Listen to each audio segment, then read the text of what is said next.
Bonsoir à tous. Euh, J'aimerais dédier le cours pour l'élévation de l'âme de Yehuda ben Simcha Beti et de Rachel bat Gemara Bezrat Hashem. Le cours de ce soir, donc la suite de ce qu'on avait évoqué donc cette semaine sur le projet Géoula. On avait expliqué qu'il y avait une solution pour amener la Géoula. Cette solution, en fait, elle est super simple. Elle est super simple, elle est dure à appliquer, mais l'idée en elle-même, elle est super simple. Et on va faire un petit récapitulatif de ce qu'on a dit le dernier cours. Le dernier cours, c'était un petit peu l'introduction. Ce cours-là, on va expliquer pourquoi il faut qu'on arrive à penser comme ça. Et le troisième cours, ce sera plutôt technique. Comment faire, comment techniquement dans la vie de tous les jours utiliser ça pour pouvoir débloquer une délivrance personnelle et la délivrance du Ham Israël. Donc comme on a expliqué, en fait, le Or HaChaim Akadosh, il nous ramène que donc, comme vous le savez, le but de la galoute, c'est de récupérer les étincelles de la Neshama, de l'âme de Adam Arishon, donc du premier homme, que lors de la faute d'Adam Arishon, une partie de sa Neshama s'est éparpillée dans les mondes d'en bas, okay, et nous-mêmes, qui étions nous-mêmes, tout le monde entier à l'intérieur d'Adam Arishon, il revient et chacun il a un rôle sur Terre pour récupérer des étincelles. C'est pour ça qu'on parcourt le monde. Et toutes les épreuves qu'on a en fait, ce sont à l'issue de l'épreuve, quand l'épreuve elle s'arrête, c'est qu'on a récupéré les étincelles qui correspondent à cette même épreuve.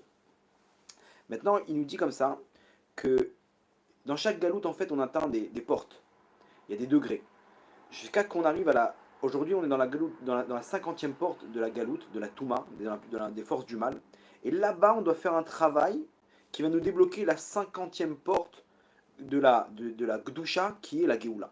Donc ce qu'on travaille maintenant, ce qu'on débloque maintenant, ce qu'on arrive à créer en ce moment, à l'intérieur du 50e degré de Touma, de la 50e porte d'impureté, automatiquement ça va créer la 50e porte de Gdusha, qui est la Géoula. Ça va créer, nous-mêmes on crée l'étape future en fait, qui est la Géoula. Donc, il faut savoir que le 49e degré d'impureté, la 59e porte, c'était l'idolâtrie. L'idolâtrie, comme on a expliqué, donc c'était ça qui devait faire les Israël, surtout en Égypte, ok. Et de là, ils ont débloqué le 49e degré de Doucha, de pureté, qui est la Torah. Grâce à ça, ils ont pu descendre maintenant dans le 50e degré d'impureté, okay, qui est là-bas, le thème, c'est la kfirut, l'athéisme. C'est pire qu'on a dit, comme on a dit, c'est pire que l'idolâtrie, parce que l'idolâtrie, on croit qu'il y a un Dieu, mais on se trompe de Dieu. Là, c'est encore pire, il n'y a pas de Dieu. Si on arrive maintenant à opérer ce qu'on va faire en fait à l'intérieur de cette 50e porte, donc là on se trouve maintenant actuellement, chacun d'entre nous, on va débloquer le 50e degré, 50e porte de Gdusha qui est la Géoula. Donc il se trouve tout simplement que les épreuves qu'on a aujourd'hui, elles sont en fait le fruit d'une récupération des étincelles. Et ces épreuves-là, vous avez bien compris que si maintenant le but c'est de vaincre l'athéisme, donc les épreuves, ça va être des épreuves de quoi? Des épreuves d'Emouna, des épreuves sur la foi en Dieu. Alors nous, Baruch Hashem, on n'est pas dans les épreuves grossières de est-ce que Dieu existe ou pas. On a compris plus ou moins ça. Nous, on a un niveau où maintenant, le Ham Israël, il est rentré dans un niveau où comment dire, le, le niveau juste avant la Géoula, c'est le plus haut niveau. Le niveau où avoir la Emouna totale, c'est pas non seulement de croire que Dieu existe, mais de croire que tout ce qui m'arrive, c'est Akol les Tova. Tout est pour le bien. Même les choses, les pires choses au monde, tout ce qui m'arrive, c'est pour le bien. C'est ce qu'on va essayer d'expliquer comment c'est pour le bien. On voit, nos yeux nous montrent qu'il y a des choses qui sont mauvaises. Alors comment tu me dis que c'est pour le bien? On va expliquer, c'est le sujet du cours, comment y arriver à ce niveau. On a compris ce qu'il faut faire, c'est le premier cours. Ce cours-là, c'est comment y arriver, dans la mesure où je vais comprendre en fait le pourquoi du comment. Et une fois que j'arrive à dire à l'intérieur de ces épreuves que ça vient d'Hachem, et donc par rapport à ça, j'accepte l'épreuve parce que j'ai compris que c'était la meilleure des choses pour moi, ok, et que bah, Hachem il est bon, je l'affirme et je l'imprègne et je l'accepte, alors automatiquement j'ai tiré les étincelles dans lesquelles que j'aurais dû en fait par l'intermédiaire de l'épreuve dans laquelle je suis réussir à les retirer, à les récupérer. Là, en un seul instant, je les ai récupérés. Alors, l'épreuve ne va pas disparaître. Mais en tout cas, à ce moment-là, comme j'explique, j'ai Hachem avec moi. J'ai Hachem avec moi par l'intermédiaire de cette ségoula, de cette clé qu'Hachem nous transmet maintenant. Et par rapport à ça, je vais pouvoir arriver à ma solution beaucoup plus rapidement. C'est-à-dire, si par exemple, quelqu'un il a un problème euh, psychologique, il a eu une enfance difficile, il n'arrive pas sur certains points, avec sa femme, avec ses enfants, il arrive pas à aimer, par exemple, parce que ses parents étaient divorcés, ou qu'il a été battu, il a été battu par son père, ou quoi que ce soit. Il se peut que maintenant cette souffrance, il doit la passer. C'est par rapport à d'anciens guides Goulim, qu'on l'a mis dans telle famille, dans tel truc, etc., dans d'anciennes réincarnations. Ici, il doit y passer, c'est ça son épreuve pour récupérer les étincelles. Plus il le fera avec foi et avec les mitzvot, en suivant le chemin de la Torah, plus ce sera rapide. Maintenant, il y a une autre solution, c'est d'accepter que tout ce qui m'arrive maintenant, c'est la meilleure des choses pour moi et qu'il n'y a aucune erreur, même au micromètre près, dans ce qui m'arrive jour après jour. Ça ne m'empêche pas de prier pour le futur, mais jusqu'à maintenant, Hachem, il est bon. Point. À partir du moment où j'ai débloqué ça dans ma tête, alors automatiquement, j'ai choisi d'interpréter la chose comme ça. Et c'est vrai, la chose elle est bonne, sauf que je ne le vois pas. Hachem, il se cache. Pourquoi? Parce que dans mon libre arbitre, je n'ai pas décidé de choisir qu'il est bon, Hachem. Et au contraire, j'arrête pas de râler. C'est la preuve que je suis en colère contre Hachem par rapport à ce qu'il est en train de me faire. Donc Hachem, par quelle raison il va me donner, il va me montrer combien il est bon? Parce qu'il n'y a rien de mauvais dans le monde. Tout ce qui descend du ciel, c'est bon. Sauf que ça s'enveloppe par une enveloppe de mal qui est le fruit de mes avérotes, de mes mauvaises actions. Mais si jamais, par l'intermédiaire de mon interprétation maintenant, et que j'accepte que tout ce qui m'arrive, c'est la meilleure des choses pour moi, à ce moment-là, l'enveloppe, elle tombe, et je le vois. J'ai choisi dans mon libre arbitre de voir qu'Hachem, il est bon, de pas de le voir, de l'affirmer, en arrêtant de râler, en arrêtant de me plaindre, en acceptant chacune de mes épreuves, et donc automatiquement, Hachem, il est avec moi, je vois cette chose-là de mes yeux. Hachem, il me montre sa rachamim. Donc ici, tout celui qui bloque en fait dans l'histoire, c'est moi. Hachem, il est bon, Hachem, il veut me donner. Moi, je ne reçois pas, parce que moi, Hachem, il me teste dans la Emouna pour savoir est-ce que tu vas croire que c'est la meilleure des choses pour toi ou pas. Et moi, je suis en train de râler du matin au soir. Je suis en train de pleurnicher, je suis en train de me plaindre. Donc tu crées des écrans maintenant. Hachem, il ne peut pas te montrer parce que demain, ton libre arbitre, il va changer. Si Hachem, il te fait des miracles maintenant, ce qui est normal pour Hachem, Hachem, il n'a aucun problème. Tu crois qu'il a, il est radin en miracle. Hachem, il veut plus donner que toi, tu veux recevoir. Mais pourquoi il ne le fait pas? Parce que ça va toucher à ton libre arbitre. Demain, s'il te fait des miracles, tu vas continuer à le servir comme un robot, comme par intérêt. Et Hachem, il n'est pas intéressé à ça. Donc qu'est-ce qu'il fait? Il te laisse choisir. À partir du moment où tu as choisi, Hachem lui dit maintenant, à moi de jouer. Laisse-moi prendre le volant. Et là commencent les miracles, commence un changement dans la vie d'une personne et commence la Géoula, la délivrance personnelle. Mais vous avez bien compris que cette délivrance personnelle, donc elle implique que je récupère les étincelles et que je rentre automatiquement moi déjà dans le 50e degré de Gdusha, qui est la Géoula. Je suis en Géoula. La Géoula, c'est quoi? C'est ça. C'est qu'Hachem, il est bon, on le voit Hachem qui est bon. Aujourd'hui, c'est caché parce qu'on est dans cette 50e porte de Touma. Mais si j'arrive à fermer les yeux et à l'imprégner et à l'accepter, à ce moment-là, je passe doucement dans cette 50e degré de Gdusha, 50e porte, qui est la Géoula. Et cette personne-là, elle est heureuse, elle est bien. Il y a des hauts et des bas, mais elle vit bien, elle sent qu'Hachem, il est là, qu'il n'abandonne pas. Ça s'arrange au niveau de sa situation financière, au niveau de son shalom bayit, sur tous les domaines. Il peut tout arranger. Alors comment ça va faire? Par exemple, l'exemple qu'on a pris, cette personne qui a des problèmes psychologiques, dû à son enfance, Hachem, il va lui faire rencontrer une bonne personne, qui va lui enlever son traumatisme, et hop. Mais non, sans ça, il aurait peut-être pris 4-5 ans avant d'arriver à la conclusion qu'il fallait éventuellement trouver un thérapeute ou faire quelque chose. Aujourd'hui, tout de suite, il a rencontré par hasard quelqu'un qui lui a dit oh, j'avais un traumatisme, j'ai été voir cette personne-là, il m'a aidé, il m'a fait de l'hypnose, il m'a fait ce que vous voulez. Et bah, au Hachem, ça va mieux. Ah ouais, t'as le numéro? Ok, il prend rendez-vous, 2-3 séances, terminé. Terminé. Comment? Parce qu'il avait Hachem avec lui. Donc il a la bracha, il a la bénédiction et il a la réussite. C'est ça ce qu'on dit maintenant, c'est la clé de la Géoula. Hachem, il veut qu'on utilise ça maintenant. C'est ce qu'il nous transmet. Il veut qu'on sorte en Géoula. La Géoula, elle est là. Chacun, on peut faire avancer la Géoula. Comment? Si moi-même, je décide de penser comme il faut et automatiquement donc de libérer les étincelles qui vont libérer l'homme Israël de la galoute dans lequel il se trouve, de l'exil dans lequel il se trouve. Ok, on avait expliqué que maintenant, vous avez bien compris que c'est pas de la chassidoute. On n'est pas en train j'ai des choses de chassidoute à vous dire. Il y a Rabbi Nathan Breslev, il ramène explicitement que celui qui dit merci à chacune des épreuves, il peut annuler toutes les souffrances et tous les exils. C'est écrit explicite dans l'Écoute à la Chot. Mais je vous parle ici terre à terre. Terre à terre, c'est-à-dire on parle avec les choses Orachaim Akadosh, Rashi, etc. Pour pas vous dire, bon, c'est des trucs de chassidoute, etc. Baal Shem Tov. Non, non, non. Ici, c'est terre à terre. Ce qu'on a ramené, c'est Rashi explicite. Rashi dit sur le Passouk, donc dans le Sefer Devarim, dans le livre de Devarim, Parashat Shoftim, ok, Yutret, Yud Gimel, donc le chapitre 18, sur le Passouk 13, Yud Gimel. Là-bas, donc le Passouk Tamim Tiem Hashem Elokecha, tu seras entier avec Hashem ton Dieu.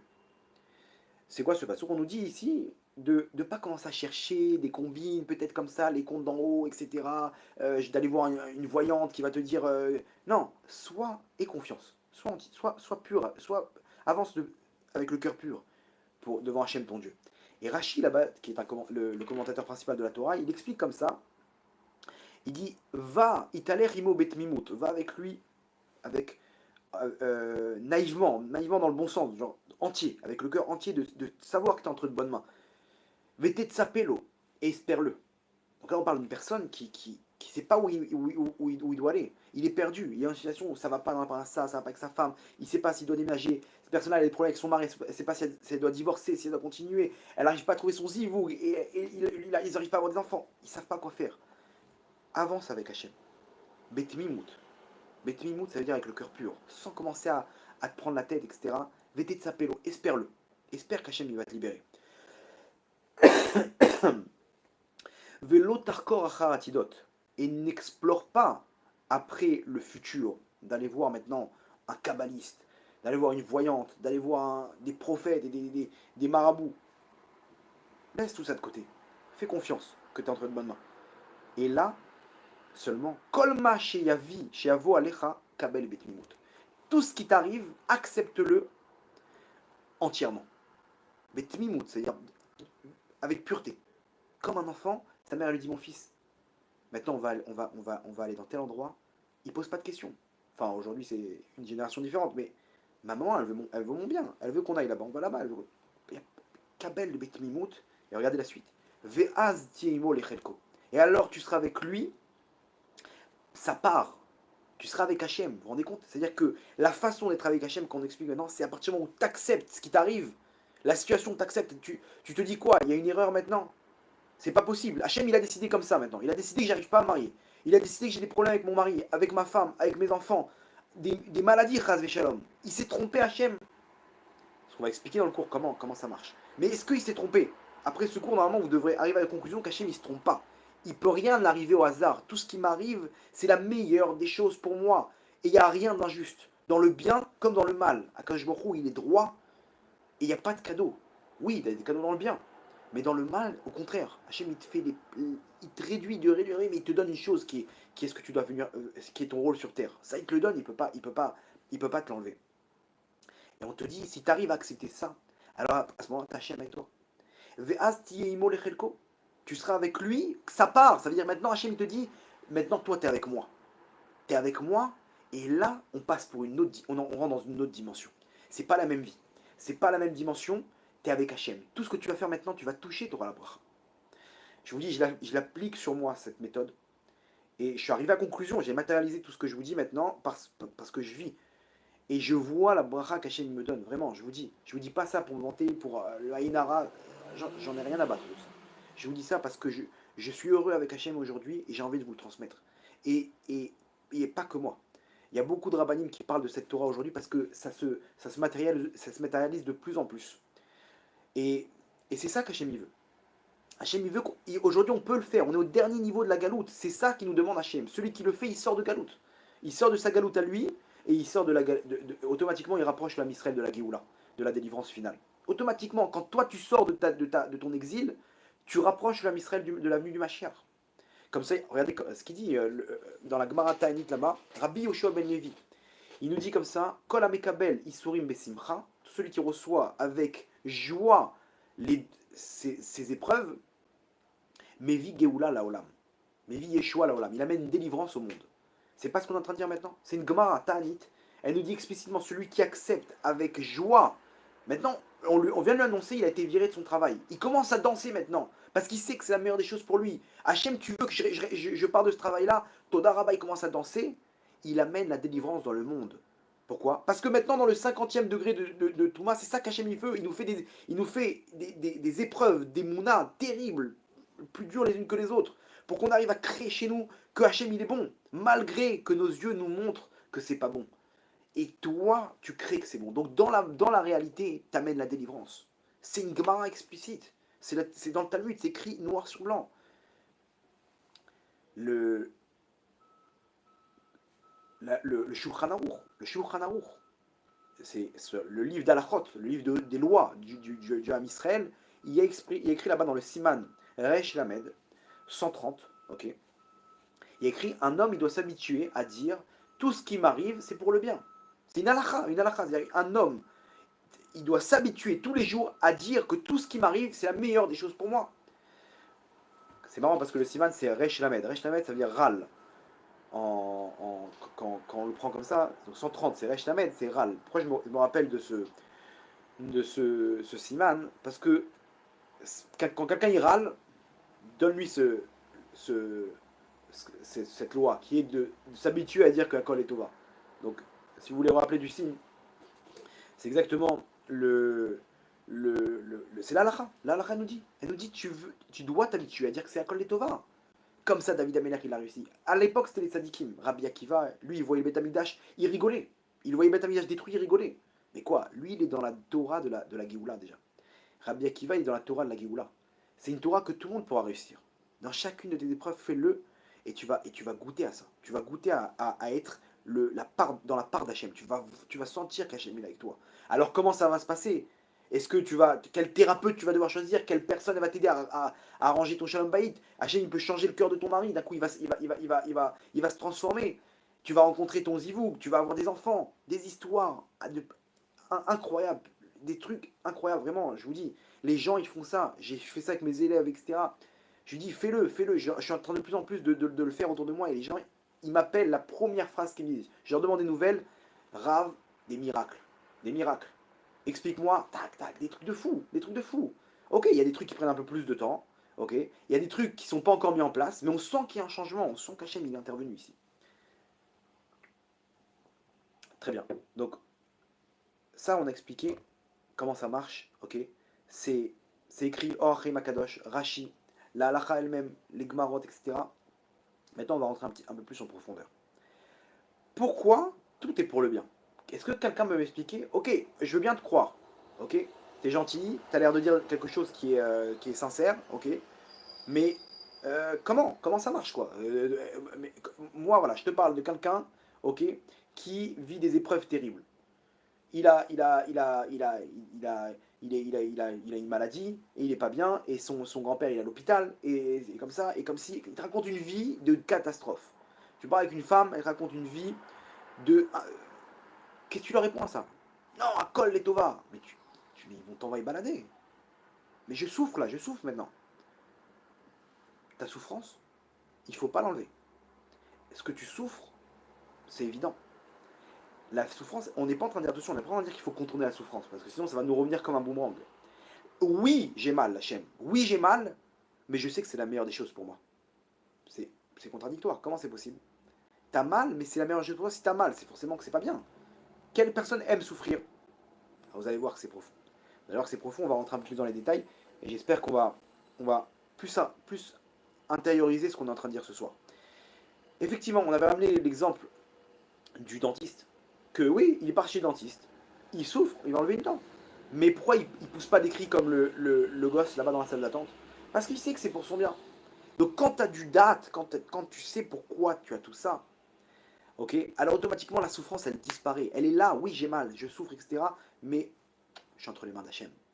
Aujourd'hui on va essayer de comprendre le pourquoi du comment, comme comme si j'explique à un enfant que si on lui enlève pas la dent, maintenant il va avoir une carie qui va lui massacrer sa vie pendant 6 mois. Ok, donc il va comprendre. Ok, ok, j'ai compris. Plus ou moins. Ok, c'est pour ça que l'adulte, aujourd'hui on va essayer de comprendre pourquoi il y a des souffrances sur Terre. Pourquoi je suis obligé de passer par là.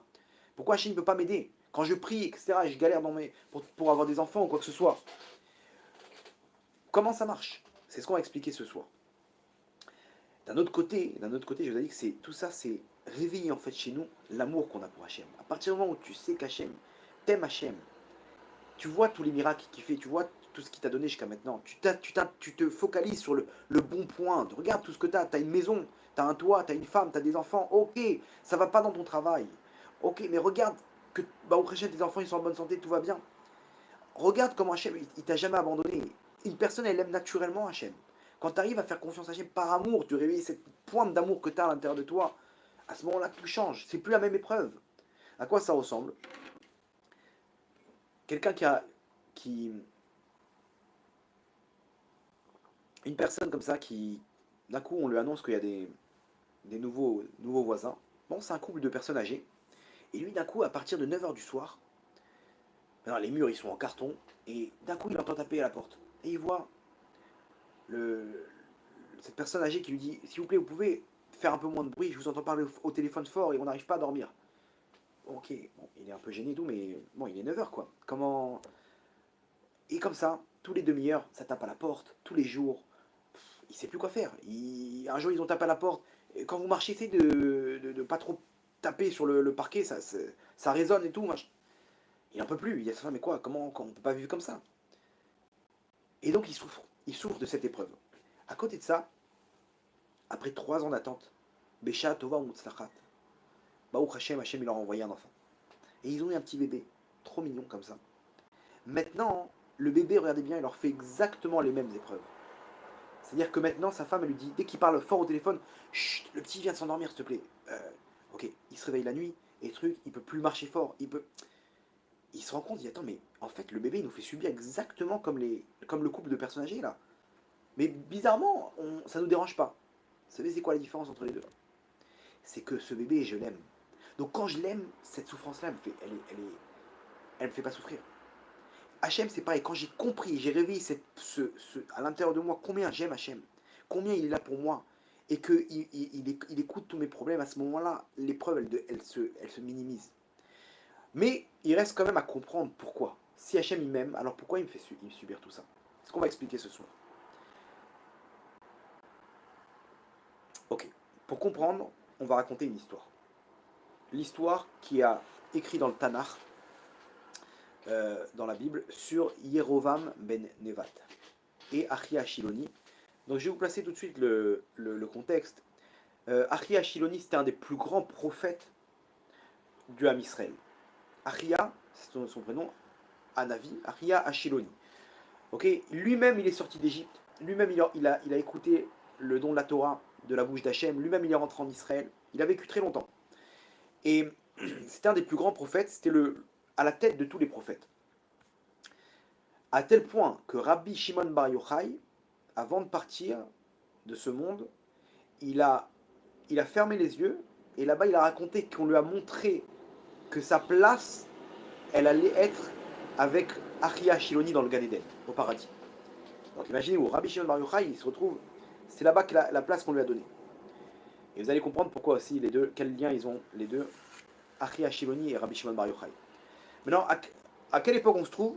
On se trouve après David Ameler, le roi Shlomo, donc Salomon, le roi Salomon, qui récupère donc la, la royauté. Maintenant, Shlomo Ameler, il a fait des trucs bizarres. Selon la Torah, il a fait des trucs bizarres. Okay, il n'a pas respecté la Torah, mais il a fait ça en fait, pour arriver à la réparation du monde beaucoup plus rapidement. Et les Chachamim de l'époque, les sages de l'époque, ils en ont voulu. Dont à leur tête, Yerovam ben Nevat, Jéroboam, si vous voulez, okay, que lui, il s'est pas révolté, mais il a montré un signe de protestation à Shlomo Ameler. Et pour ça, il a dû s'exiler. Shlomo Ameler, il est mort, et celui qui a pris la suite, c'est le fils de Shlomo, qui s'appelait Rechavam. Okay, donc Rechavam, c'est lui qui a pris la suite dans le royaume d'Israël. Donc on a Rechavam et Yerovam. Yerovam, lui, il est parti en Égypte en exil. Avant de partir, Achia Shiloni, donc le prophète, il lui dit, sache que un jour tu reprendras la suite du Ham Israël. Il lui donne une prophétie d'Hachem qui lui dira qu'Hachem il a prévu pour toi de récupérer une partie des tribus et de les diriger. Arrivé au règne de Rechavam, donc le fils de Shlomo, là-bas il s'est passé une chose où le peuple lui demandait une baisse des taxes.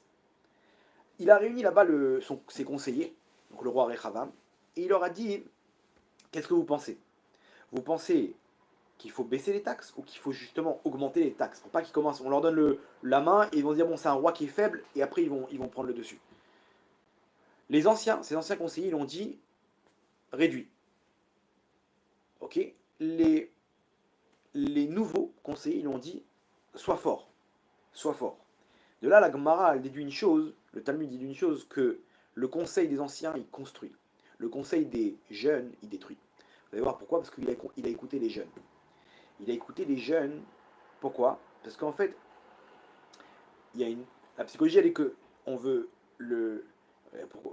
comment dire, les anciens, pourquoi ils ont dit de baisser les taxes? Parce que une personne psychologiquement, elle se rappelle du premier moment, du premier instant. Premier instant comment dire, la première impression, je cherchais le mot, la première impression, c'est ça qui reste gravé chez une personne. On a du mal à transformer ça. C'est pour ça que vous voyez dans les magasins, ils font les vitrines, etc. Comme ça, tu rentres dans le magasin tout de suite, tu as une bonne impression. C'est pour ça que le premier rendez-vous, un homme qui rencontre une femme, tout de suite, elle va se mettre classe, etc. Comme ça, tout de suite, elle a, comment dire, elle a une bonne impression. Et après, dans sa tête, c'est quelqu'un il est beau gosse. Ou lui-même, il peut se dire que c'est comme ça. Regarde dans les magasins, dès qu'on rentre, ils nous mettent les meilleures choses en premier, les promotions, etc. Donc toi, tu rentres, tu dis, ouais, ce magasin, il est pas cher. Il y a des bonnes promotions, il y a des bons produits pas chers. Mais c'est une tactique de marketing. Parce que quand tu rentres, il n'y a pas les fruits et légumes tout de suite. Ils te mettent des promotions, les machins, etc. Toi, tu rentres, tu dis waouh, c'est incroyable. Regardez bien les magasins qui commencent à ouvrir, tout de suite ils font très, très bas prix. Comme ça, tu restes avec ce magasin. C'est un bon magasin, c'est pas cher en plus. Alors qu'après, ils t'augmentent les prix, ça revient au même. Mais toi, tu es resté avec l'idée que c'est pas cher. Et ils l'ont dit, baisse le prix, baisse les taxes. Qu'est-ce que tu t'en fiches? Donne-leur une bonne impression. Et les autres, ils disent non, ils vont te prendre pour un faible. Et donc, il a augmenté les taxes. Là-bas, le peuple s'est révolté contre lui et ils ont demandé un nouveau roi. Ok. Les tribus ont demandé un nouveau roi, sauf deux tribus. La tribu de Yehuda, sa tribu à lui, et la tribu de Binyamin. Les autres, ils voulaient plus de son règne. Qu'est-ce qu'ils ont fait? Ils ont demandé à Achia, à Shiloni, qui on va prendre. Il leur a dit Yerovam ben Nevat, lui vient de la tribu de Yosef, c'est lui qui va prendre le règne des 10 autres tribus. Sur les 12 tribus, il y a deux tribus que Rechavam il a continué à régner sur eux, et les 10 autres tribus, ils ont appelé Yerovam ben Nevat qui était en exil, et pour qu'il dirige les 10 autres tribus. C'est à ce moment-là qu'il y a eu le schisme, la séparation dans le royaume de Yehuda, où il y avait deux tribus, c'était le royaume de Yehuda, de Juda, et les 10 autres tribus, c'est le royaume d'Israël, qui ont été exilées après, c'est les 10 tribus perdues qui ont été exilées quelques années plus tard. Yerovam ben Nevat, c'était un sage d'une sagesse, d'une intelligence hors norme. Hors norme. Le problème, il avait un seul problème, c'est qu'il était tellement fort qu'il avait un orgueil surdimensionné. Et c'est ça qui lui a fait défaut. Il a tout perdu à cause de son orgueil. Ce qui s'est passé, c'est que maintenant, ils vivaient en paix les deux. Ils n'étaient pas en, comment dire, deux royaumes concurrents. Ils vivaient en paix. Et ils savaient très bien que le roi, c'est le roi de la descendance de David. C'est lui qui prédomine sur le roi, l'autre, le deuxième roi, le second. Or, il s'est retrouvé qu'un jour au Beth Amikdash, il y avait un événement où les deux rois ils devaient être présents. Maintenant, celui qui devait lire là-bas à la Torah, c'était au moment de la Shemitah. Là-bas, il y a une réunion comment dire, l'année juste avant la Shemitah, il y a une réunion au Beth Amikdash, au temple, de tout le peuple. Et là-bas, le roi, il doit lire un texte de la Torah. C'est un événement grandiose. Maintenant, là-bas, les deux rois, ils sont présents. Celui qui lit, c'est Rechavam. C'est lui le vrai roi. Et l'autre, Yerovam, il a eu les boules. Il s'est dit, maintenant, ils vont voir que lui, il est au-dessus de moi. Son orgueil, elle a attrapé. Et d'un coup, il a mis en place un stratagème pour détourner le peuple du service d'Hachem. Il s'est dit, s'ils servent maintenant la Torah, ils vont me mettre de côté. Qu'est-ce qu'il a fait? Il a mis en place un stratagème où il a écrit une charte. Il a dit, j'ai peur que maintenant mon règne soit entaché à cause de ce qui s'est passé, qu'il y a deux rois dont un qui est au-dessus de l'autre, et de perdre ma royauté. Je demande à tous les prophètes de mettre leur tampon sur mon règne, comme quoi les gens ils me suivent, quoi qu'il en soit. Si les prophètes ils arrivent à décréter ça, les gens ils vont suivre la voie de la Torah. Si le prophète il a dit c'est qu'Hachem il est d'accord. Et regardez le stratagème qu'il a fait. Il a mis en place un vrai prophète et un faux prophète. Un vrai prophète, un faux prophète. Et il leur a dit là-bas, signé. Il y avait écrit quoi sur la charte? On suit le roi Yerovam ben Nevat dans, dans tous les domaines. Quoi qu'il nous, même s'il nous ordonne de servir les idoles. Et là-bas, il fallait signer. Maintenant, imaginez-vous, le prophète, il dit tout ça. Il dit, mais attends, mais quoi, comment ça, même s'il nous demande de servir les idoles, ça, on n'est pas d'accord avec ça. Le faux prophète à côté, qu'est-ce qu'il lui dit? Mais non, c'est pas pour, c'est une exagération pour dire qu'il faut le suivre dans quoi qu'il en soit. Même s'il te dit quelque chose qui n'est pas logique, tu le suis. Mais il ne va pas te dire de servir les idoles. Ah ok, d'accord. Et ils ont signé. Et à leur tête, qu'est-ce qui a signé? Achia Shiloni, il a mis son tampon. Et quand lui il signait, le Ham Israël il suivait, même si c'était quelque chose d'illogique. Le problème c'est quoi? C'est que Yerovam ben Nevat, il voulait plus que le Ham Israël aille au temple. Il a créé son propre temple. Et là-bas, il a détourné, il a mis des soldats afin que le Ham Israël ne se dirige pas vers le temple. Ceux de ses 10 tribus. Qu'ils aillent vers son temple à lui, où lui serait le roi tout seul. Et là-bas, il a détourné tout le Ham Israël. Tout le monde s'est retrouvé à être idolâtre. Malgré eux, ils disaient, mais pourquoi ils nous demandent de se prosterner maintenant? Qu'est-ce qui se passe? C'est quoi cet hôtel de... Le Ham Israël entier, des 10 tribus là-bas, ils ont commencé à servir les idoles. Avec le tampon derrière de Achia Shiloni, du prophète et des autres prophètes. C'était une catastrophe. Les prophètes, ils ne savaient plus quoi faire. Et le Ham Israël, il arrive à un niveau où il suivait, il commençait à servir les idoles malgré eux, parce que le roi, il a ordonné. Donc peut-être qu'Hachem, il veut, va savoir. On ne rentre pas dans les comptes d'Hachem, on ne sait pas ce qu'il veut. Et tout le Ham Israël, il a fauté. Ça, c'est... Je vous raconte la fin de l'histoire juste pour que vous savez ce qui s'est... Sachez ce qui s'est passé dans la suite. Mais derrière, il y a un des prophètes qui s'est levé et, euh, et il est arrivé là-bas devant Yerovam ben Nevat. Non, ça y est, c'était connu. Yerovam ben Nevat, il était reconnu aux yeux de tout le monde. Maintenant, tout le monde était pris dans l'engrenage des idoles. Donc, leur Neshama était touché par les forces négatives des idoles. Et ils n'arrivaient plus à sortir de là. Ils ont goûté à ça, c'était fini. Maintenant, ils faisaient ça de plein gré, quoi. Lui, il était posé là-bas dans leur temple. Et c'était devenu, ça y est, c'était officiel que c'était un roi rachat, un roi mécréant. Un jour, il y a un prophète qui est arrivé là-bas devant l'hôtel où il était, dans l'hôtel du Beth Amikdash. Ils ont récupéré là-bas le Beth Amikdash. Ils l'ont transformé avec des idoles, etc. Ils ont massacré tout ce qu'il y avait de saint à l'intérieur. Et là-bas, il y a un des prophètes qui est monté sur l'hôtel. Il leur a dit, il a commencé à s'adresser à l'hôtel. Il lui a dit, Misbeach, Misbeach, hôtel, hôtel. Aujourd'hui, ils font de la Avodazora sur toi. Un jour, t'inquiète pas, tu retrouveras les sacrifices du Ham Israël.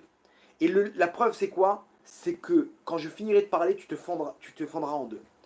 Et il finit de parler, l'autel, il y a un éclair du ciel, l'autel, il se fend en deux, mais devant tout le monde. Yerovam ben Nevat, il voit cet affront qu'on lui fait comme ça devant tous ses conseillers, tous ses ministres, etc. Il ordonne de l'attraper.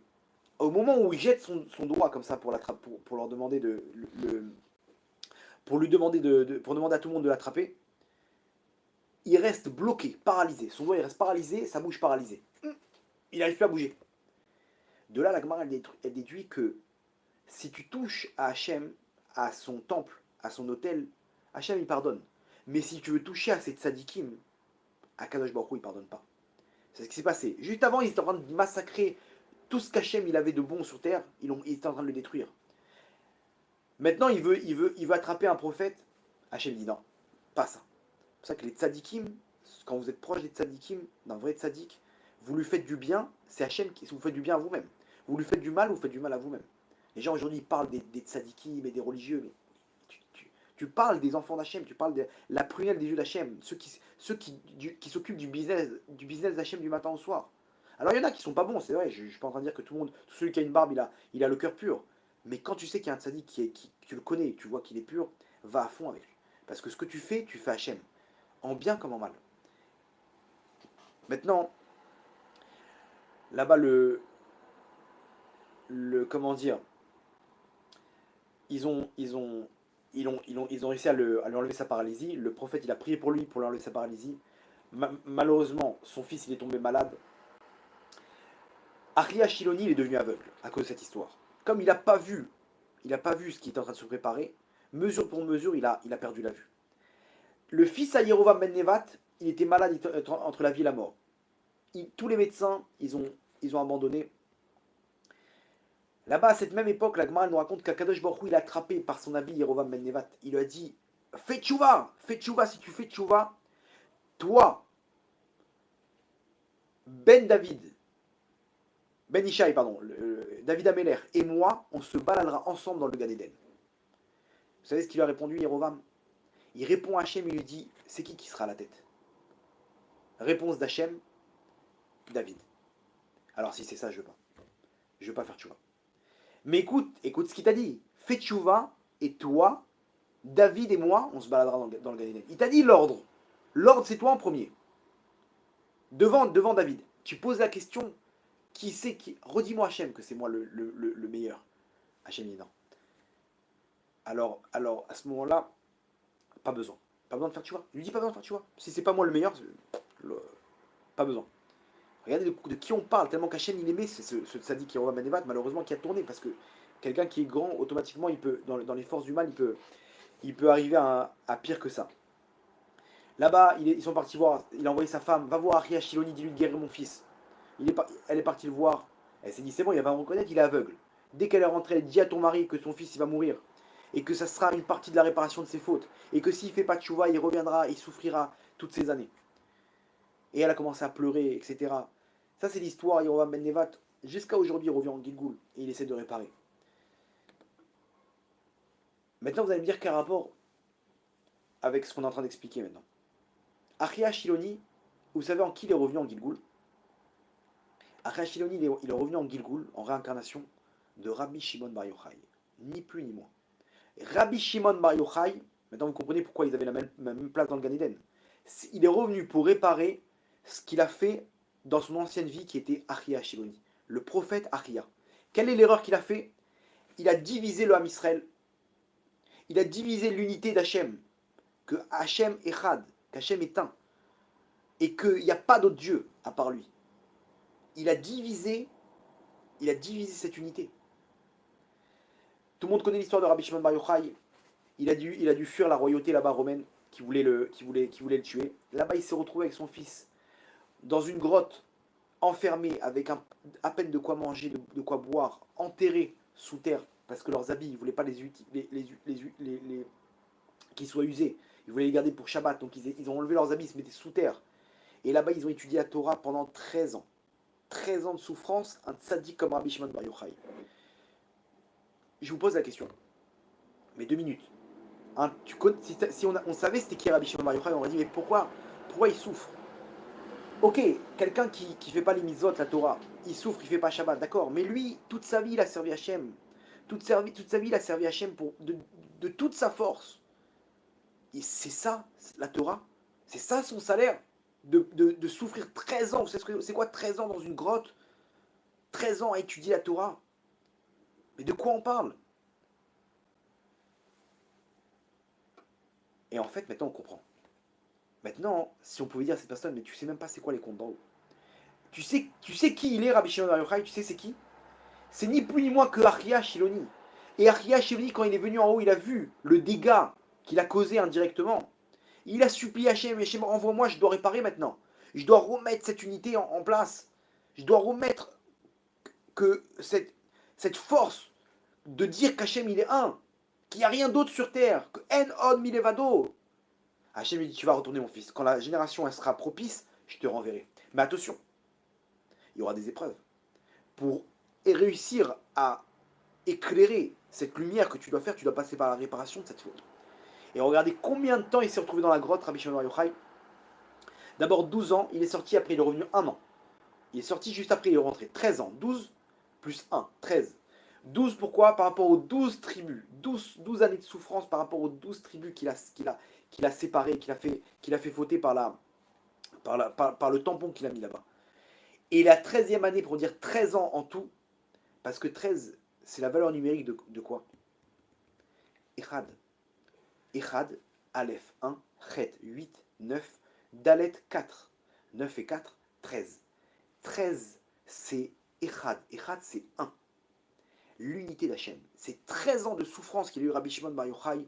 Ils sont venus réparer dans les mondes d'en haut le dégât qui a été causé par la Avodazara, par l'idolâtrie, qui a été instaurée indirectement par Ari Hashiloni, par Ari Hashiloni lui-même, donc dans son ancienne réincarnation. Maintenant, vous croyez que Rabbi Shimon Bar Yochai, il a pris ça, il s'est révolté contre Hachem, il est en colère. Il sait très bien que ces 13 ans-là, il n'y a pas d'erreur. Hachem, il ne se trompe pas maintenant. Il me met 13 ans de grotte. Qu'est-ce que j'ai fait? Vous croyez qu'il va se plaindre, il va être en colère contre Hachem? Il n'y a pas Hachem, tu as décidé. Il n'y a pas de problème. Vous savez qu'est-ce qui est sorti de ça? Ces 13 ans-là, 13 ans, il est sorti une lumière qui s'appelle le Zohar. Jusqu'à aujourd'hui, cette lumière, le Zohar Akadosh, c'est tous les secrets de la Torah. Qui a mérité de sortir cette lumière? Rabbi Shimon Bar Yochai.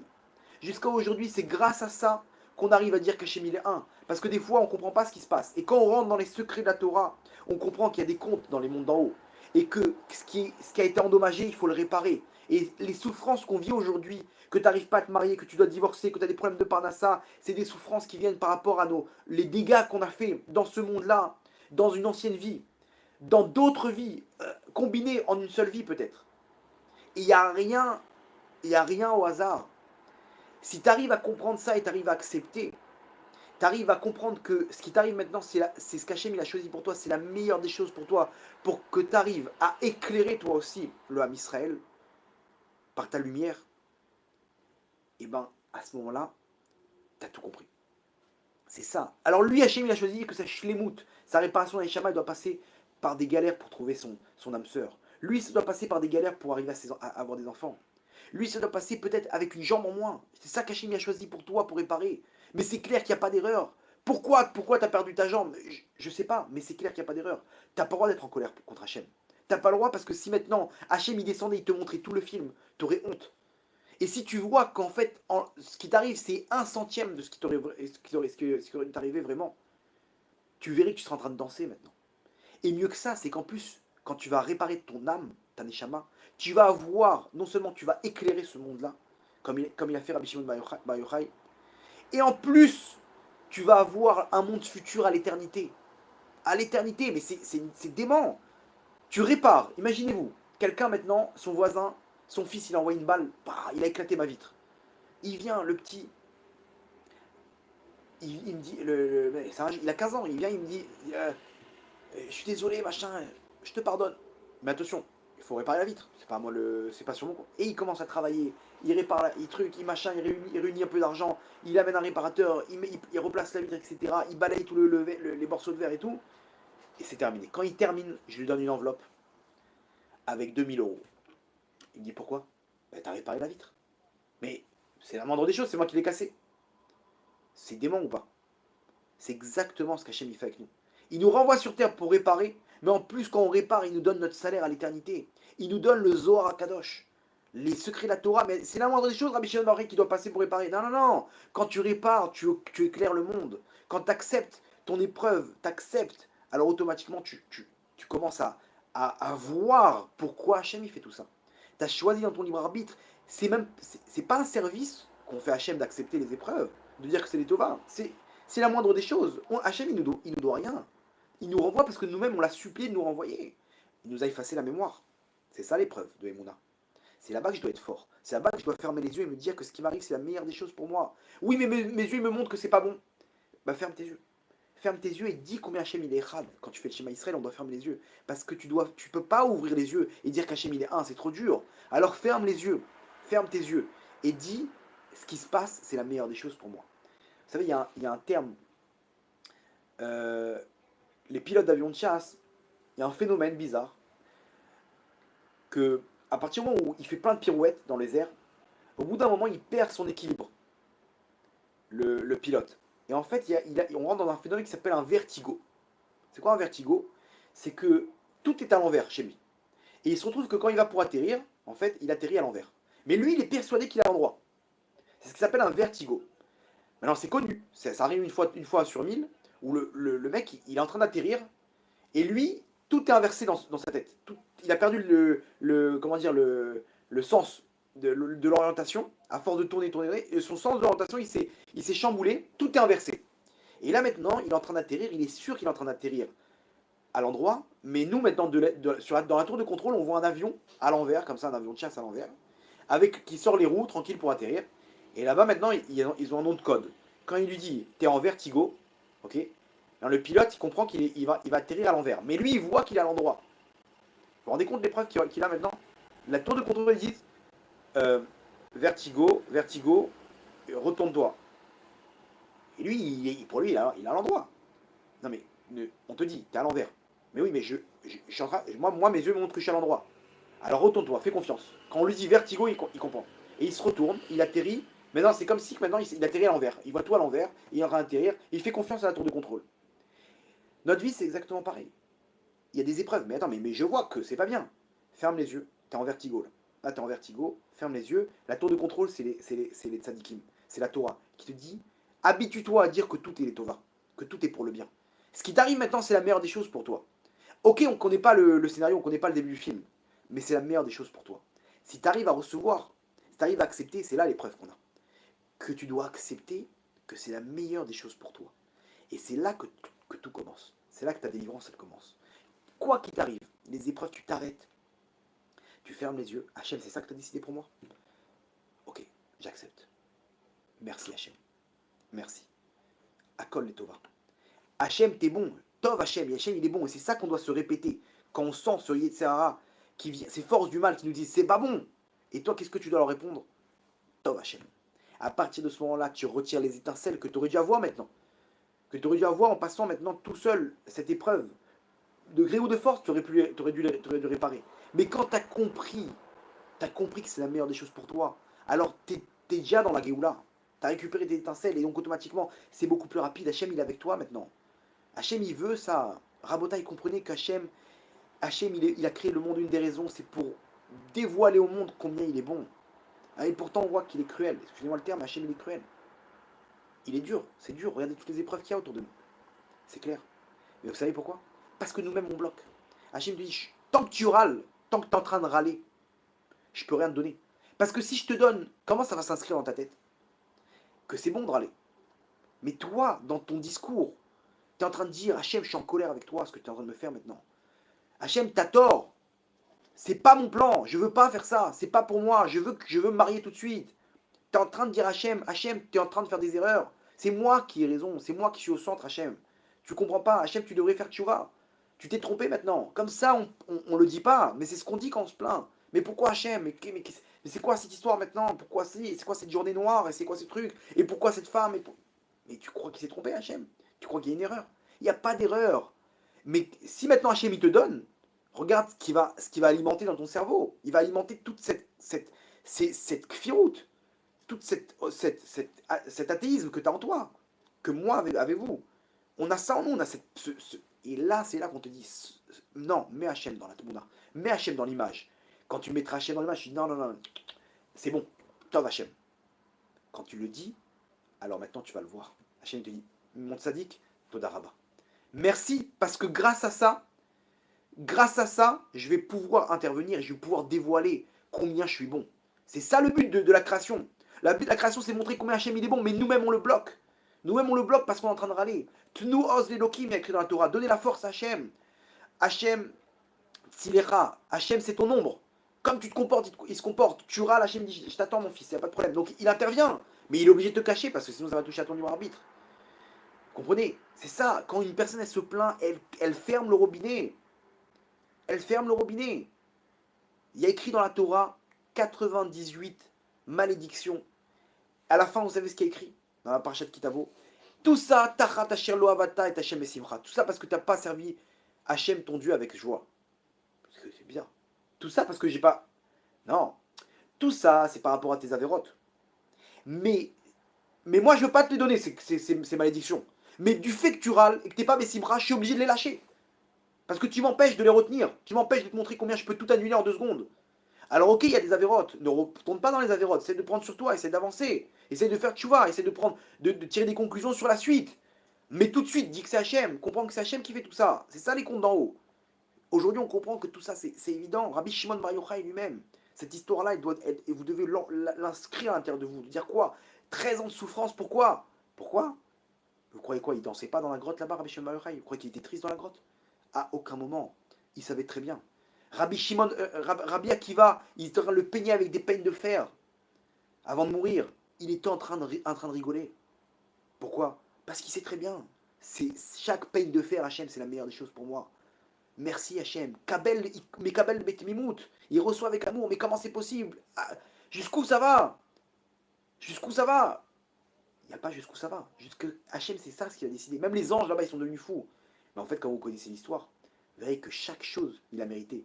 Il devait mourir en, comment dire, Al-Kiddush Hachem, en mettant en valeur le nom d'Hachem, parce qu'il est mort en profanant le nom d'Hachem. Regardez là-bas le cours qu'on a fait sur les Gilgoulim. Là-bas, on raconte tous les parallèles entre ces Gilgoulim qu'il a eu. Et vous verrez que chaque chose qui lui est arrivée, c'était pas pour rien. Comment ils sont arrivés là, ces tzadikim? Ces tzadikim, ils ont dévoilé le nom d'Hachem. Aujourd'hui, Hachem, il donne ça à chacun d'entre nous. On doit tous le faire maintenant. On est capable de le faire maintenant parce que la Géoula, elle est là. Celui qui veut sortir en Géoula, il peut. C'est entre tes mains, fais-le. Tout ce qui t'arrive, tu te poses avec ta femme, ça va pas, ok. Hachem, il s'est trompé? C'est sûr que non. Il n'y a pas. On prend, attention. Il faut prendre des dispositions pour la suite, de ne pas recommencer. C'est sûr qu'il y a des avérotes qui nous amené à ça. Il faut prier pour demander à Hachem. Mais le passé, c'était la meilleure des choses pour moi. Le passé, je dois l'accepter et je dois maintenant prendre ma femme, mes enfants et danser avec. Toda Hachem, merci pour tout. Merci pour ces galères. Parce que c'est ça que tu as choisi pour la réparation de ma Neshama. Et le problème, c'est quoi? C'est qu'aujourd'hui, plus il y a des souffrances, plus vous comprenez qu'on est plein de Neshamot qui doivent réparer. Il n'y a pas d'erreur. Il y a beaucoup à réparer, malheureusement. Selon tes épreuves, tu vois qu'il y a beaucoup à réparer. Il n'y a pas de problème. Il y a beaucoup de gigoulim. Ça veut dire au contraire que j'ai une lumière encore plus grande à dévoiler. Plus il y a d'épreuves, plus la lumière va être grande. Vous comprenez? La Gemara dans Ta'anit, maintenant regardez ce bijou que la Gemara nous donne dans Ta'anit. Kaf He Amoud Aleph, 25a. La Gemara nous ramène l'histoire de Rabbi Elazar ben Pedat. Rabbi Elazar ben Pedat, c'est un grand tzaddik. Il avait une épreuve, c'est qu'il vivait dans une pauvreté extrême. Maintenant, pour un tzaddik, de vivre dans une pauvreté extrême, c'est dur. C'est dur. T'as besoin t'as besoin de choses. T'as besoin de choses. Et mais qu'est-ce qu'ils vont dire les gens? Regarde, lui, il fait tout ce qu'il faut. Il fait tout ce qui est écrit dans la Torah. Et regarde le sort dans lequel il se trouve. Et lui, il disait rien. Jusqu'à qu'un jour, il a craqué. Il s'est retrouvé à faire une saignée. Donc à l'époque, quand ils étaient malades, ils devaient tirer une grosse quantité de sang. Et le sang, il se renouvelait. Maintenant, il se renouvelait, il était donc tout neuf. Et donc, il repartait comme ça leur permettait de guérir plus rapidement. Il a fait une saignée, il a enlevé 4 litres de sang. Et il rentre chez lui. Maintenant, après une saignée, il faut manger. Il est tout faible. Il rentre chez lui, il cherche un truc à manger, il n'y a rien à manger. Il trouve dans son jardin, il trouve un morceau, une gousse d'ail, quelque part. Maintenant, vous comprenez que c'était pas de l'ail qui était frais. Et regarde, j'ai pas le choix. Je vais mourir. Je mange pas maintenant, je vais m'évanouir. Il croque dans l'ail. Il s'évanouit. Tout de suite, il tombe par terre comme ça. Imaginez-vous, un ail déjà, même quand on n'a pas faim, quand on est rassasié, on n'est pas après une saignée, déjà le mec il tombe par terre. Imaginez-vous maintenant après une saignée, il s'évanouit, il tombe par terre. Ses élèves ils sont arrivés ils sont venus le rendre visite. Il est malade, on va rendre visite à un malade. Ils ouvrent la porte, ils voient le Rav par terre. Ah, Kvod Rav, qu'est-ce qui se passe? Il voit qu'il répond pas. Maintenant, il voit une scène incroyable. Il voit le Rav dans son sommeil, en train de pleurer, en train de rigoler, et d'un coup, il voit des étincelles de son front sortir. Qu'est-ce qui se passe? De quoi il rêve? Le Rav, il se réveille, il lui donne à manger, un petit truc, il le font asseoir. Kvod Rav, de quoi vous avez rêvé? On a vu un truc bizarre là. On vous a vu pleurer, rigoler et des étincelles comme ça. Il leur a raconté, regardez bien l'histoire. Il leur a dit, je me vois dans mon rêve en train de pleurer. En train de pleurer, en train de dire, mais pourquoi je dois autant souffrir? Pourquoi je dois autant souffrir? Je peux pas avoir une pomme, n'importe quoi pour pouvoir manger, pour pouvoir me mettre en... Pourquoi je demande ça? Pour servir Hachem. Et il dit, donc ça c'est pour ça qu'ils l'ont vu pleurer en fait. Et il dit, j'entends une voix, Hachem, ni plus ni moins, qui lui dit, mon fils, mais pourquoi tu pleures? Il lui dit, mais regarde, j'ai même pas de quoi te servir Hachem. J'ai plus de force dans mon corps pour pouvoir continuer à étudier la Torah, pour pouvoir faire des mitzvot. Pourquoi je peux pas avoir un minimum? Pourquoi je dois subir comme ça des souffrances atroces? Hachem lui dit, regarde, si tu veux, j'ai une solution pour toi. Si tu veux, je détruis ce monde, je recrée ce monde-là, et peut-être que je te ferai naître dans un mazal, dans un temps où tu pourras ne pas être pauvre. C'est-à-dire que Hachem il remet tout à zéro, on refait exactement le même film, et peut-être qu'il ressortira que tu ne seras pas pauvre. Ok mon fils? Rabbi Elazar il regarde, il lui dit, mais quoi, tout ça pour peut-être? Tu vas tout envoyer balader, tu vas tout refaire. Adam Arishon, machin, David Ameller, on va arriver à moi, et peut-être, c'est pas sûr, tu seras pas pauvre. C'est-à-dire que peut-être que rebelote, quoi. Il lui dit, dis-moi Hachem, j'ai parcouru la plupart des années de ma vie. Hachem lui dit, ouais, t'as dépassé la moitié de ta vie. Il dit, alors si c'est ça Hachem, laisse-moi comme ça, c'est pas grave, j'accepte l'épreuve. J'accepte. Il a compris une chose, Rabbi Elazar ben Pedat, que Hachem il est en train de lui dire par là, mon fils, c'est ton tikkun. Tu dois, toi, ta mission sur terre, c'est de servir Hachem dans la pauvreté, c'est tout. Tu peux monter, descendre, il n'y aura rien à faire. Alors nous, si quelqu'un a des problèmes financiers, il ne faut pas se dire que c'est comme... Il faut tout faire pour régler les choses. Maaser, respecter sa femme, tout ce qui est écrit dans la Torah. Mais si tu vois que ça ne bloque pas, accepte comme si c'est ton tikkun. Hachem lui dit peut-être que dans l'enchaînement des choses, dans le maillon dans lequel tu te trouves toi, tu dois amener une lumière sur terre. Peut-être qu'on va essayer de contourner cette lumière. Peut-être, mais c'est pas sûr. Vous vous rendez compte ce qu'il est en train de nous dire là? Que tout ce qu'on fait sur terre, on ramène une lumière. Si t'es pas là, toi, t'es pas à ta place, il manque un maillon dans la chaîne. Quoi, moi, mais ouais, tu sais, je suis qui Hachem, mais je suis loin de la Torah de Mitzvot. Hachem, il te dit, mon fils, si t'es sur terre, c'est que t'as un maillon. Si tu veux, je pourrais recommencer toute la terre, tout ce monde-là. Mais c'est pas sûr qu'on va contourner ta lumière. Ta lumière, elle est importante comme celle de David Ameller, comme celle de Avraham Avinu. C'est ça ce qu'il est en train de lui dire, Hachem. Quoi, tout ça pour peut-être? Ok, Hachem, j'accepte. Pas besoin. C'est quoi, pas besoin? J'accepte mon épreuve. Hachem, par le mérite qu'il a accepté son épreuve, ce qu'on est en train de dire maintenant, entre parenthèses, à partir du moment, comme il a dit Rashi, t'as mes kabel, alors tu seras avec Hachem, et tu vas voir que c'est bon pour toi. Hachem lui dit, mon fils, t'as accepté. Hachem, il a attrapé Rabbi Elazar ben Pedat, il a transporté dans sa place au Gan Eden. Il lui dit, regarde, tout ça, c'est ton salaire. Tout ça, c'est ce que tu vas mériter. Il y a marqué là-bas 13 fleuves. C'est une image, hein, c'est une image, avec des champs de fruits de la passion, je ne sais pas ce que c'est là-bas, des pamplemousses, des arbres de pamplemousse. C'est une image spirituelle, pour dire que c'est quelque chose de très fort qu'il a reçu. 13, c'est un truc... Et là-bas, il commence à rigoler. D'où le rire qu'il a eu dans son rêve. Il commence à rigoler, parce qu'il voit qu'en fait, tout ça, c'est pour le bien. Il a compris. Maintenant, on ne sait pas, peut-être que dans une ancienne vie, il était riche, il ne s'est pas servi de son argent comme il fallait. Donc Hachem, il le renvoie maintenant en souffrant sur cette épreuve de pauvreté. Et il commence à rigoler. Maintenant, il dit Hachem, il dit, mais dis-moi, c'est tout que 13 fleuves là? C'est un truc énorme. C'est tout. Et il commence à... Hachem lui dit, mais quoi, qu'est-ce qu'il y aura pour tes copains, pour tes collègues? Si tu veux, tu prends tout. Il dit, mais dis-moi Hachem, je demande à quelqu'un qui est limité. Tu me donnes à moi en plus et aussi à eux. Et là, Hachem, il rigole avec lui et il lui tape comme ça. Il le taquine en le tapant sur son front. D'où les étincelles comme ça, de lumière qu'ils ont vues. Ça, c'est l'histoire incroyable que la Gemara dans Ta'anit, elle nous dit. C'est exactement ce qu'on vit maintenant. Hachem, il nous donne cette histoire pour te dire, c'est exactement la même chose.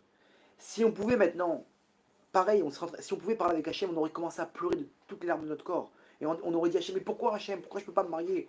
Pourquoi je ne peux pas réussir? Pourquoi je dois divorcer maintenant? Pourquoi je dois vivre comme ça avec une jambe en moins, Chas Shalom? Pourquoi je dois vivre avec Chas Shalom, une personne qui a perdu son mari, sa femme, ses enfants, l'Oalénou, des choses terribles, la Shoah, etc. Pourquoi Hachem? Pourquoi? Et le mec il pleure, il demande à Hachem. Hachem lui dit, mon fils, c'est comme ça. Hachem, il peut nous montrer maintenant le film et on comprendrait que c'est nous qui avons supplié Hachem de réparer. Hachem dit, mon fils, sache que je t'aime. Et tout ça, c'est pour ton bien. Et mieux que ça, c'est que quand tu souffres, je souffre. C'est écrit explicitement, la Gemara dans Sanhedrin a dit que Hachem, Imo Anochi Betsara, je suis avec lui dans la douleur. Quand toi tu souffres, Hachem il souffre. Maintenant Hachem il veut ton bien, et pourtant, il décide de te laisser dans l'épreuve. Donc comprends qu'ici il y a des comptes qu'on peut rien faire. Cette lumière-là, tu ne peux pas l'enlever. Tu ne peux pas, parce que si tu l'enlèves maintenant et tu contournes, si tu l'enlèves et tu contournes cette souffrance-là, cette souffrance qui est ton tikkun en fait, alors automatiquement, bah, tu passes à côté de la lumière, ce maillon-là qui est essentiel pour le Ham Israël. Et après, tu vas te retrouver devant Hachem et tu vas dire, mais Hachem, pourquoi tu as écouté mes prières? Je dois retourner encore. Quand tu vas voir la grandeur d'Hachem en haut, après 120 ans, tu vas comprendre que tout ça, c'était la meilleure des choses pour toi. Et on peut pas, je dis, je peux pas, mon fils, je peux pas écouter tes prières. Je peux pas écouter tes prières. Parce que c'est comme ça, tu dois y passer. C'est ta lumière. Il n'y a que toi qui peux le faire. Tu vas réussir. C'est dur, je sais, mon fils, mais c'est la meilleure des choses pour toi. Et c'est ça qu'il faut qu'on arrive à intégrer. Maintenant, regardez bien, quand il a accepté sa mission, c'est quoi Hachem? C'est pas grave, laisse-moi comme ça. Alors Hachem lui a montré le pourquoi du comment. Hachem lui a montré pourquoi c'est la meilleure des choses pour toi. Hachem lui a montré sa bonté. Viens, je vais te montrer combien je vais te donner maintenant. Donc c'est exactement pareil pour nous. Accepte ta mission. Accepte que c'est ça ce qu'Hachem a décidé pour toi, pour arriver à réparer ta neshama et pour arriver à la perfection de ta neshama. C'est pour ça qu'Hachem a créé le monde. Pour rien d'autre. Pour te donner ton salaire à l'éternité. Le but, c'est pas ce monde-là, le but, c'est le monde futur. Quand tu as compris ça, il n'y a plus de questions. Il n'y a plus de questions. Vous comprenez ici? C'est ça que Hachem nous demande. Quand tu acceptes ta mission, alors à ce moment-là, tu dis Hachem, quand tu sens que c'est pas bien, que ça va pas, t'es pas bien, on ne te demande pas de contourner la souffrance. Oui, aïe, j'ai mal Hachem, j'ai mal. Mais merci, merci. Merci Hachem. Merci parce que c'est la meilleure des choses pour moi. Et quand tu sens, tu vois maintenant l'épreuve, tu sens cette douleur te pénétrer, maintenant, fais rentrer Hachem dans l'image. Comment? Tov Hachem, Hachem il est bon. Il y a pas, ce qui m'arrive maintenant, c'est la meilleure des choses pour moi. En plein milieu, merci. Merci. Tu as décidé maintenant, Hachem, que je reste coincé avec ma voiture là, en plein milieu de l'autoroute? Merci. J'ai une voiture, elle tient jusqu'à aujourd'hui avec Tov Hachem. Dès qu'elle a un problème, je ferme les yeux, je dis Hachem, c'est ça ce que tu as décidé pour moi? Que je reste coincé maintenant sur l'autoroute? Tov Hachem, il n'y a pas de problème. Merci. Je redémarre, ça repart. Jusqu'à aujourd'hui, vraiment, elle a beaucoup de caparottes cette voiture, Blainara, mais elle me permet de me rapprocher d'Hachem. Non, pourquoi j'ai des problèmes avec cette voiture, je sais pas. Je rentre pas dans le truc. Mais c'est la meilleure des choses pour moi. Allez savoir qu'est-ce que j'aurais dû avoir à la place de ça. Des gens, des histoires incroyables. Akol les Tova. Même si tu le vois pas, même si tu comprends pas, il n'y a pas de question. Il n'y a pas de question. C'est clair qu'il n'y a pas de question. Il faut qu'on arrête de chercher des réponses, etc. Tout va bien. Ce monde, il est entre de bonnes mains. Il est entre les mains du roi des rois qui nous a choisis. Maintenant, Hachem te dit, mon fils, mais laisse-moi te montrer mon amour. L'amour que j'ai pour toi. C'est ça les étincelles qui lui a fait sortir. Rachid dit là-bas, et c'est une preuve d'amour qu'il lui a montré. Une preuve d'amour, comme si qu'il a pris dans ses bras. C'est des secrets spirituels. Mais comment dire, c'est ça ce qu'Hachem veut de nous. Il nous dit, laissez-moi vous montrer ma rachamim, laissez-moi vous montrer ma bonté. Mais quand vous râlez, vous arrêtez. Je ne peux pas vous montrer ça. Ça touche à votre libre arbitre. Le Ramban, un jour, un de ses élèves, il était entre la vie et la mort. Et les médecins, ils sont venus, ils ont dit, Rav, votre élève, il est en train de mourir, venez ils l'ont dit, c'est ses derniers instants. Le Rambam, il est arrivé, ils ont fait le schéma Israël, etc. Le Rambam, il a sorti une feuille, il a dit, j'ai une demande à te faire. Dedans, j'ai des questions de Emouna, de foi en Dieu, les plus dures qui existent.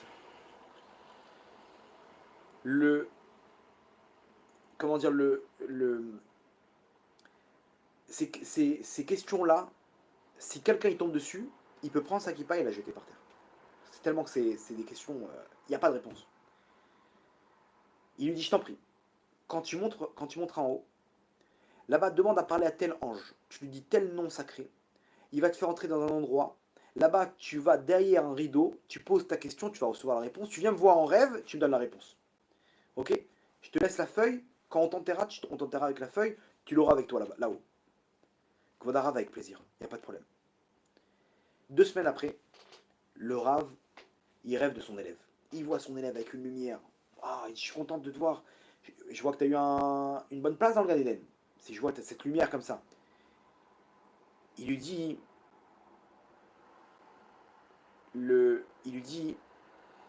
t'as la réponse à ma question? Il lui dit, Kvod, j'ai fait comme vous m'avez demandé. Je suis arrivé en haut, j'ai demandé par la tel Rav, il m'a envoyé là-bas, il m'a téléporté à tel endroit, je suis arrivé là-bas. Et en fait, en, en bas, il y a des questions. Comment dire? Mais, pardon, en bas, il n'y a pas de réponse. Vous n'avez pas de réponse à vos questions. Mais quand on arrive en haut, il n'y a pas de question. Il n'y a pas de question. Je suis arrivé à l'endroit et d'un coup, j'allais poser la question, mais c'était, c'était illogique. Le Ramban, il a dit, c'est bon, tu as répondu à ma question. C'est ce que je voulais savoir. Il n'y a pas d'erreur, c'est bon, c'est ce que je voulais savoir. C'est-à-dire que c'est pas parce que tu n'as pas la réponse que, que tu vas manquer de foi en Dieu. Vous comprenez? Ici, il lui dit en haut, il y a pas de question. Tout est évident. Tu vois la grandeur d'Hachem. Tu vois tout le film. Vous comprenez la situation? C'est ça comment dire? Ce qu'il faut comprendre, c'est que c'est comme ça on doit arriver à accepter. En se disant que c'est la meilleure des choses pour moi. Aujourd'hui, on a appris que à Kol les Tova. À Kol les Tova, il n'y a pas d'erreur. Maintenant, mais quelle est la réponse à toutes mes questions? Laisse de côté. Tu verras après 120 ans. Après 120 ans, tu auras la réponse à toutes tes questions. Mais il n'y a pas de question. Maintenant, quand tu arrives à accepter, Hachem, il te le montre. Et attention, à Kol les Tova, ça ne veut pas dire forcément comme moi j'envisage. Si une femme, elle doit divorcer, malheureusement, c'est peut-être la meilleure des choses pour elle. Alors elle doit remercier Hachem qu'elle a des problèmes. Oui, Hachem, je te remercie. Oui, Hachem, je suis avec toi. C'est la meilleure des choses pour moi, tout ce qui m'arrive maintenant de passer tant d'années avec cette personne-là. Je veux que ça s'arrange. Je veux que tu transformes son cœur. Il y a une femme comme ça, elle a raconté que c'est ce qu'elle a fait. Pendant 6 mois, elle a pris sur elle comme ça, elle a subi avec son mari des souffrances atroces. Atroces, un fou furieux. Et pendant, non, je dis des bêtises, pendant 3 mois, elle a pris sur elle tous les jours comme ça, un quart d'heure. Et elle prenait sur elle la colle et Tova et remerciait Hachem. Et au bout de 3 mois, elle a dû divorcer. Mais non, vous croyez qu'elle a eu des questions? Elle a continué, après avoir divorcé, elle a continué à dire Hachem, merci, c'est la meilleure des choses pour moi. Elle était avec 3 enfants, toute seule. Elle s'est retrouvée avec un célibataire. Un ange, un ange, un mec, une bombe atomique. Elle a rien compris. Et d'où il est tombé du ciel celui-là? Et elle s'est rendue compte qu'en fait, le Hakol et Tova que j'espérais à l'époque, que tout était pour le bien, c'était que ça s'arrange avec mon mari. Non, non, tu devais souffrir quelques années, maintenant Hachem, il a un autre plan pour toi.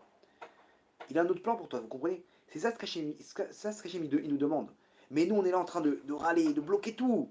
C'est Amalek ça. Amalek, c'est quoi? Tant qu'Amalek il est là, le trône d'Hachem, il n'est pas complet. Pourquoi? Parce que sans arrêt, on est en train de se plaindre, donc on vient dire par là que la royauté d'Hachem, elle a un défaut. Elle est pas. C'est pas juste ce qui se passe. C'est pas juste. Les souffrances, etc. que j'ai.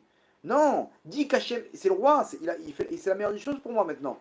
C'est Amalek qui fait en sorte que la royauté d'Hachem ne soit pas complète. C'est Aman c'est Amalek. Aman il avait tout. Mordechai il se prosterne pas. L'autre je veux pas. Adam Arishon, c'est la faute d'Adam Arishon, Rabotai. Adam Arishon, on lui dit tu peux prendre de tous les arbres, mais pas de cet arbre-là. Non, s'il n'y a pas celui-là, je veux rien. Il est quand même tombé. Vous comprenez? C'est ça ce qu'on a. Nous, on a ça en nous. C'est la faute d'Adam Arishon, la source, elle vient de ça, du fait que non, je veux plus. Je, je veux arriver à avoir encore plus. Je veux pas ce que tu me proposes, Hachem. On n'est pas content de notre vie, on est tout le temps en train de râler, de pleurnicher. Alors maintenant, arrêtons de râler. Prenons les choses béava, vous allez voir les choses se transformer. Parce que c'est sûr que ça colle les Tova. On va finir avec une petite histoire. Entre parenthèses, j'ai vu vos questions, mais j'avais prévu de les répondre dans un cours de questions-réponses, ok, pour pas allonger trop le cours. Mais Bézat Hachem, le troisième cours, ce sera la suite du cours, ça sera donc au niveau pratique, comment appliquer ça dans ma vie de tous les jours. Et le quatrième cours Bezrat Hachem, si on n'a pas répondu peut-être dans le cours aux questions, alors on fera un cours de questions-réponses. Ou si vous voulez des questions, des réponses en privé, alors sur les réseaux sociaux, là-bas, je sais pas où vous pouvez, sur quels réseaux sociaux exactement vous pouvez contacter, mais Facebook, je crois, tous les autres, Je connais pas la liste des réseaux sociaux, mais là-bas, ou par mail, davidtoledano2626@gmail.com, je me ferai un plaisir d'y répondre. On va finir avec une histoire. Il y avait un chanteur qui faisait des mariages, etc. Il était bon, après, il réussissait, il avait une bonne voix. Et un jour, tout le monde l'a conseillé de faire un disque. Attends, commence à écrire des chansons. T'as, tu peux y arriver. Tu peux y arriver, tu peux faire un, comment dire, un album. Au bout de 2 3 années, tu fais un album. Le, il a commencé à écrire, il a commencé à composer, et vraiment, il a monté un disque incroyable. Et il a commencé studio maintenant. C'était 1 an de galère pour réunir l'argent et les répétitions, les trouver maintenant, réunir tout le monde, les instruments, les musiciens, et lui, et le studio, il faut qu'il soit libre, etc. C'était une galère sur galère. Ça lui a coûté beaucoup, beaucoup d'argent. Et il arrive après 1 an, il se retrouve avec le disque dans la main. Ouah, hyper content et tout. Il rentre chez lui, donc dans sa voiture. Il devait faire des courses. Il revient, plus de voiture. Attends, c'est une blague. Il cherche, je suis garé où? Gauche, droite, rien. Il appelle la police. Écoutez, je retrouve plus ma voiture, etc. Bon, c'est peut-être un vol. Il dit, mais attendez, écoutez, il faut absolument retrouver ma voiture. Il dit, pourquoi? C'est une voiture de luxe. Non, non, non, mais j'ai quelque chose de précieux à l'intérieur. J'ai un disque, ça fait 1 an. Bon, écoutez, des vols de voiture, il y en a tous les jours. On va faire ce qu'on peut. On va faire une annonce. Limite, il met des annonces dans le journal. S'il vous plaît, au moins rendez-moi le disque. Un truc du genre, si vous avez trouvé un disque, on m'a volé ma voiture, s'il y a un disque là-bas à l'intérieur, je vous en supplie, c'est une année de travail, c'est beaucoup d'argent, il avait des dettes. Rien à faire. 1 mois, 2 mois, il tombe en dépression. Au bout de 3 mois, il tombe en dépression. Et la musique, ça l'a marqué. Il n'arrivait plus à repartir comme avant. On a dit, bon, c'est pas grave, essaie de refaire un truc et tout. Ça y est, laissez-moi tranquille. Il continue à faire des petits mariages, des petits trucs à droite à gauche, etc. Mais ça l'a dégoûté de la musique. Il s'est marié. 10 ans après, 3 gosses, Baruch Hashem. Il monte une société de high-tech et il cartonne. Il cartonne. Baruch Hashem, il réussit. Il est bien, il est heureux. De temps en temps, à des occasions, il chante comme ça, mais il a abandonné la chanson. Et un jour, il reçoit un coup de fil du studio. Il dit, dis-moi, maintenant lui, il avait appelé le studio. Vous n'avez pas une copie, hein? Rien. On t'a tout donné. Le studio, il appelle, il dit, écoute, on est en train de déménager maintenant. Je sais pas comment. Apparemment, j'avais fait une autre copie. Je m'en suis pas rendu compte. Je viens de trouver ton disque. Il est là, devant mes yeux. Je dis, mais je te crois pas. Mais comment dire, mais comment c'est possible? T'as cherché, non? Je dis, ouais, je sais pas, j'ai cherché pour te faire plaisir, mais je savais que j'avais rien, mais en fait, il se trouve que j'avais une copie. Et je viens tout de suite. Il fonce, il arrive au studio, il se retrouve avec la copie. Alors, imaginez-vous 10 ans qu'il attend ça avec impatience. Il met le disque dans sa voiture et il écoute. Et en écoutant, il se rappelle un peu le passé. Et il se pose une question, il dit, attends, mais ça m'a fait mal ce disque. J'en ai pleuré, j'étais en dépression. J'étais en dépression, mais comment, comment dire c'est ma vie qui est à l'intérieur. Je peux pas non plus le mettre de côté. Il écoute les musiques. Il se pose des questions, il dit, mais est-ce que c'est la meilleure des choses pour moi maintenant? Qu'est-ce que je serais devenu? Qu'est-ce que je serais devenu maintenant si j'avais été chanteur? J'aurais eu cette femme, j'aurais eu ces enfants, j'aurais profité avec mes enfants comme ça, j'aurais été tous les soirs jusqu'à 2 h du matin dehors. Je serais rentré, j'aurais fait des grasses maths. J'aurais pas le confort que j'ai aujourd'hui, cette vie de famille, etc. Il a sorti le CD de son poste et en pleine route, il ouvre la fenêtre. Il envoie balader le CD. Et il dit, Hachem, t'avais décidé qu'il y avait quelque chose de mieux pour moi. J'ai pas su le voir à l'époque. Mais je veux pas de tout ça. Aujourd'hui, je comprends comment c'est ta colle et Tova. Hachem, il lui a donné l'opportunité. Regarde, mon fils, tu veux ou pas? Si tu veux, je te remets dans cette vie-là. Tu veux refaire une marche arrière? Il n'y a pas de problème. Tu vas sortir, ça va marcher, ça va cartonner peut-être. Tu veux ça ou pas vraiment? Non, Hachem, j'ai mûri, ça y est, je veux plus tout ça. Comme un gosse il grandit, tu veux encore des Legos? Ça y est, j'ai plus. Mais à l'époque, quand on t'enlevait tes Legos, tu pleurais. Il faut comprendre que nous, c'est pareil. Quand on nous enlève ce qui est bon pour nous maintenant, on est en train de pleurer, mais t'es pas assez mature, mon fils. Mais tu vas mûrir, tu vas comprendre que c'était à col des Tova. Tu vas comprendre avec le temps et refaites votre vie. refaites votre passé, vous allez voir que cette femme-là avec qui tu croyais te fiancer et qu'elle t'a plaqué au dernier moment, tu rigolerais aujourd'hui, dire ouais, j'ai pleuré, je me rappelle, mais c'était ridicule. T'étais là comme ça quand avec quand t'as entendu que, je sais pas, que le PSG ils ont perdu, aujourd'hui t'es là, le mec, il y a des années-lumière de ça. Tu comprends, refais ta vie en arrière, tu comprendras que les choses, c'était les meilleures pour toi. Aujourd'hui, tu viens, tu dis, ouais, c'est vrai. Faut avoir aucun remords, Rabotaille. Et c'est ça quand quand on accepte. C'est ça le principe. Quand on accepte automatiquement, on reçoit plus. Pourquoi? Parce qu'on accepte que c'est la meilleure des choses pour moi. Donc on accepte que ça colle les tovas.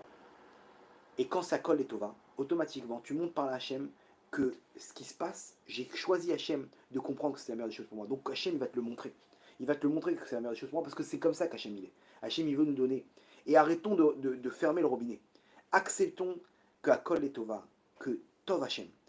On va expliquer comment l'appliquer au jour le jour dans le prochain cours. Mais en tout cas, aujourd'hui, on a compris.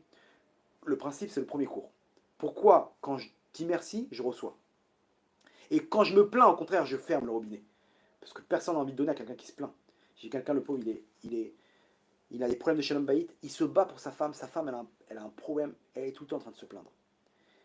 Et il m'a dit un jour, il m'a dit, j'ai arrêté, j'ai tout arrêté. Je lui ai dit, stop, je veux plus rien maintenant. J'ai dit, pourquoi t'as fait ça? Il m'a dit, parce que elle est sans arrêt en train de voir le mauvais côté. Donc je me suis dit, tu sais quoi, je vais arrêter de lui donner, comme ça elle va comprendre ce qu'elle avait, la valeur de ce qu'elle avait. Et il m'a dit, ça a marché. D'accord, elle a compris, mais en fait, mon mari, il fait une tonne pour moi. Mais elle est tout le temps focalisée sur ce qui manque. Et lui, il perd les pédales. Il est à bout de souffle. Hachem, des fois, il nous fait pareil. Quand on râle, Hachem dit, mais pourquoi tu veux que je te donne maintenant? Je vais te donner alors que tu râles, qu'est-ce que ça va alimenter dans ta pensée?